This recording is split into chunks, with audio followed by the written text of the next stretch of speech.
السلام علیکم همدیاران. امروز دهم ایولی سال 2021 من با شما رنگ گرفتن انگور مانیکور فینگر را نشون میدم. من این انگور مانیکور فینگر ببینید چه خوشهای خوشروی دهانش رو ببینید چه کلان کلان اکن روزانه من گرفتش دم کمتر نوار بزرگتر میبیادن لیکن ببینید نه نغزش هم یافتم دیده چه نغز رنگ گرفتش دست این مانیکور فینگر. ببینید این ناو سر شد این یک دو ماه دیگه تا پختنش هست. اون طرف ببینید چه نغز رنگ گرفتش دست این انگور مانیکور فینگر. از دیگر طرف گیرم کنی رنگش دیگر میشد نه.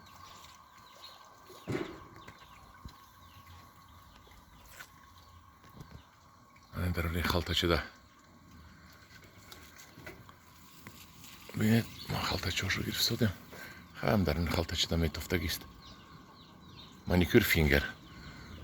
از این نهال بسیار میکنم من امسال خدا خواهد طلبگران میدونم از من با نرخ دسترس اون نرخ ارزان تر اینو از من دسترس کنن برای مخلصان من تیار میکنم. من خشو ترش ببینید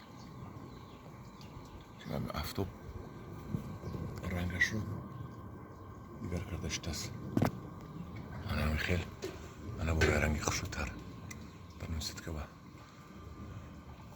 خلاصی که با خیلی انا با انگور سیاه کم رنگ گرفتش ده من کدوم انگور مانیکور فینگر میخواهد خریداری کند نانویس شود با دقتتون رحمت.